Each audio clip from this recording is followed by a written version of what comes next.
Hello नमस्कार साथियों, स्वागत है आप लोग को ब्राइट फ्यूचर लाइव में। साथियों, आज की वीडियो में हम लोग डिस्कस करने वाले हैं बायोलॉजी का एक मोस्ट इम्पोर्टेंट टॉपिक, जिस टॉपिक का नाम है सेल, जिसे हिंदी में बोलते हैं कोशिका।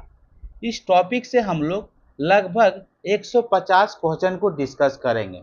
यदि आप इस वीडियो को एक बार देख लेते हैं तो इस टॉपिक से एक भी क्वेश्चन बाहर नहीं जाएगा, चाहे आप कोई सा भी एग्ज़ाम देने जा रहे हैं। तो चलिए देखते हैं कि वह क्वेश्चन कौन कौन सी है। और यह बुक जो है वह एस.के. झा सर पब्लिकेशन का है। तो अब हम लोग बढ़ते हैं क्वेश्चन की दुनिया में। और इससे पहले यदि आप मेरे चैनल पे पहली बार जुड़े हैं तो मेरे चैनल को सब्सक्राइब कर लीजिए। पहला क्वेश्चन है, कोशिका शब्द का प्रयोग सबसे पहले किस वैज्ञानिक ने दिया था? तो कोशिका शब्द का प्रयोग सबसे पहले रॉबर्ट हुक ने माइक्रोस्कोप के माध्यम से कॉर्क में देखा था 1665 में। तो ऑप्शन नंबर सी इसका सही आंसर हो जाती है। इस बात को नोट डाउन कर लीजिएगा। यदि आप कॉपी पेन लेके नहीं बैठे हैं तो लेके बैठ जाइएगा, जिसमें आपको लगेगा इसको नोट करना है आप नोट कर लीजिएगा। अब अगला क्वेश्चन देखते हैं, रॉबर्ट हुक ने कोशिका की खोज किसमें की थी? बहुत इंपॉर्टेंट क्वेश्चन है। तो रॉबर्ट हुक ने कोशिका की जो खोज किया था वह किसमें किया था? तो कॉर्क में किया था। और रॉबर्ट हुक ने जिस कोशिका को खोज किया था वह कोशिका कैसा था? मृत कोशिका था कि जीवित कोशिका था? तो मृत कोशिका था। नोट कर लीजिएगा, यह क्वेश्चन एग्जाम में पूछा जाता है। और यहाँ तक कि इसमें प्रीवियस ईयर क्वेश्चन को भी शामिल कर लिया गया है। आप देख सकते हैं, प्रीवियस ईयर पेपर को उठा के देख लीजिएगा, ये सब क्वेश्चन आपको पूछा हुआ मिलेगा। अब हम लोग अगला क्वेश्चन देखते हैं, रॉबर्ट हुक की प्रसिद्ध पुस्तक का नाम क्या है? तो रॉबर्ट हुक का प्रसिद्ध पुस्तक का जो नाम है वो क्या है? तो माइक्रोग्राफिया है। तो ऑप्शन नंबर बी इसका सही आंसर हो जाती है। अगला क्वेश्चन है 4 नंबर का, साइटोलॉजी। साइटोलॉजी किसका अध्ययन है? बहुत ही इंपॉर्टेंट क्वेश्चन है। यहाँ से क्वेश्चन पूछे जाते हैं कि साइटोलॉजी जो है वह किसका अध्ययन है? तो कोशिका के अध्ययन को हम लोग साइटोलॉजी कहते हैं। तो ऑप्शन नंबर बी इसका सही आंसर हो जाती है। यदि पूछेगा कि ऊतक के अध्ययन को क्या कहते हैं, तो ऊतक के अध्ययन को हम लोग हिस्टोलॉजी कहते हैं। इस बात को भी नोट डाउन कर लीजिएगा। अब हम लोग देखते हैं अगला क्वेश्चन क्या है। अगला क्वेश्चन है, आधुनिक कोशिका विज्ञान का जनक किसे कहा जाता है? तो आधुनिक कोशिका विज्ञान का जनक किसे कहा जाता है? तो जॉर्ज एमिल पेलेड को कहा जाता है। तो इस बात को नोट डाउन कर लीजिएगा। क्वेश्चन पूछा जाएगा, आधुनिक कोशिका विज्ञान का जनक किसे कहा जाता है? तो जॉर्ज एमिल पेलेड को कहा जाता है। लेकिन यह ऑप्शन में नहीं दिया गया है। तो ऑप्शन में ये नहीं दिया गया है तो कार्ल पी स्वानसन को भी कहा जाता है आधुनिक कोशिका विज्ञान की जनक। तो option number Carl P Swanson के साथ इसका सही आंसर हो जाती है। तो ऑप्शन नंबर 20 का सही आंसर हो जाती है, क्योंकि इसको भी आधुनिक कोशिका विज्ञान का जनक कहा जाता है। और यदि ये ऑप्शन में नहीं रहता तो ये जरूर रहता, क्योंकि आधुनिक कोशिका विज्ञान का जनक जो है वह मुख्य रूप से जॉर्ज एमिल पेलेड को ही कहा जाता है। ठीक है, अब हम लोग बढ़ते हैं अगला क्वेश्चन की ओर। अगला क्वेश्चन है, भारतीय कोशिका विज्ञान का जनक किसे कहा जाता है?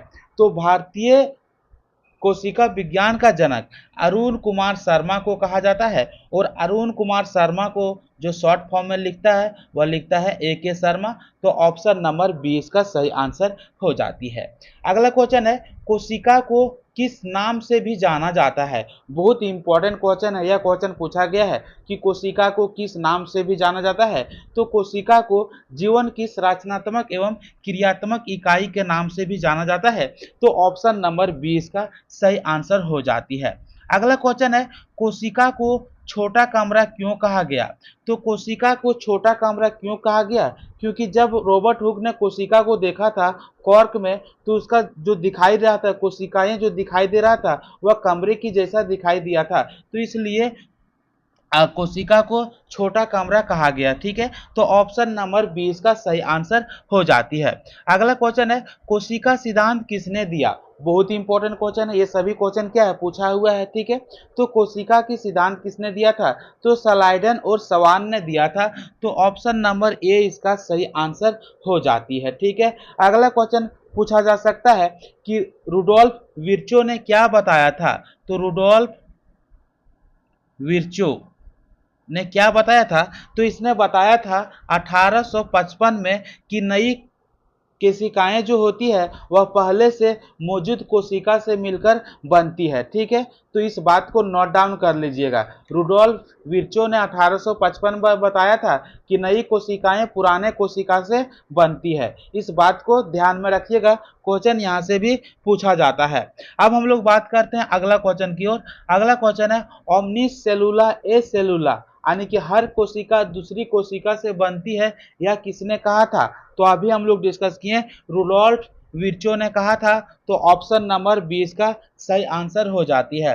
अगला क्वेश्चन है सबसे पहले जीवित कोशिका का अवलोकन किस वैज्ञानिक ने किया था, तो सबसे पहले जीवित कोशिका का अवलोकन जो किया था किसने किया था, तो एंटोनी वॉन लीवनहॉक ने किया था। और कब किया था, तो लगभग 1674 में किया था। तो इस बात को नोट डाउन कर लीजिएगा। अगला क्वेश्चन है एंटोनी वॉन लीवनहॉक ने जीवित कोशिका का अवलोकन कहाँ किया, तो जीवित कोशिका का अवलोकन उसने तालाब की पानी में किया था। तो ऑप्शन नंबर बी इसका सही आंसर हो जाती है। और तालाब की पानी में सबसे पहले किसको अवलोकन किया, किसको देखा, तो बैक्टीरिया और प्रोटोजोआ जैसे जीवित कोशिका को अवलोकन किया था, ठीक है। अब हम लोग बढ़ते हैं अगला क्वेश्चन की ओर। जैसे कि क्वेश्चन पूछा गया है एंटोनी वॉन लीवनहॉक की प्रसिद्ध पुस्तक कौन सी है, तो ध्यान से समझिएगा, ठीक है। यहाँ पे एक क्वेश्चन और पूछ सकता है, क्या पूछ सकता है कि एंटोनी वॉन लीवनहॉक ने किस कोशिका को देखा था, तो इसने जीवित कोशिका को देखा था। बल्कि रॉबर्ट हुक ने कौन सी कोशिका को देखा था, तो उसने डेड कोशिका को देखा था, यानी कि मृत कोशिका को देखा था, ठीक है। एंटोनी वॉन लीवनहॉक ने जीवित कोशिका को जो देखा था तालाब के पानी में, तो किसको किसको देखा था, तो बैक्टीरिया और प्रोटोजोआ को देखा था, ठीक है। इस बात को नोट डाउन कर लीजिएगा, यानी बैक्टीरिया और प्रोटोजोआ जीवित कोशिका को देखा था। बैक्टीरिया जो है कैसा जीव है, तो बैक्टीरिया जो है एक प्रकार की एक कोशिकीय प्रोकैरियोटिक जीव है। और प्रोटोजोआ जो है सो एक प्रकार की एक कोशिकीय यूकेरियोटिक जीव है। तो इस बात को नोट डाउन कर लीजिएगा, क्वेश्चन यहाँ से पूछा जाएगा, ठीक है। अगला क्वेश्चन है एंटोनी वॉन लीवनहॉक की प्रसिद्ध पुस्तक कौन सी है, बहुत ही इंपॉर्टेंट क्वेश्चन है। तो एंटोनी वॉन लीवनहॉक की प्रसिद्ध पुस्तक जो है सो आर्काना नेचर डिटेक्टा है। तो इस बात को ध्यान में रखिएगा, ठीक है। आर्काना नेचर डिटेक्टा,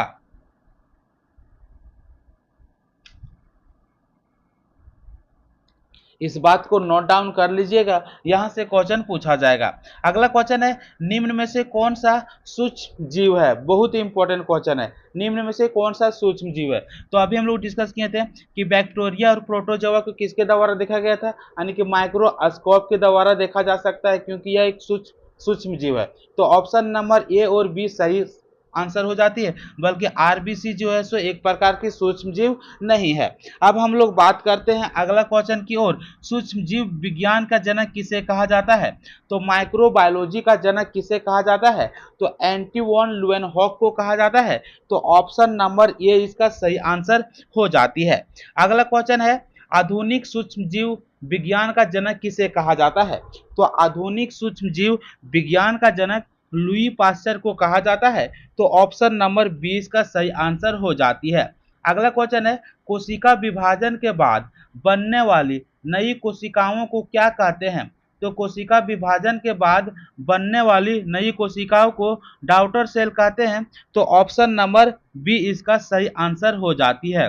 समसूत्री विभाजन में एक मातृ कोशिका से समान संतति कोशिकाएं बनती है और अर्धसूत्री विभाजन में एक कोशिका से 4 कोशिकाएं बनती है। इस बात को नोट डाउन कर लीजिएगा, क्वेश्चन यहाँ से पूछा जाता है।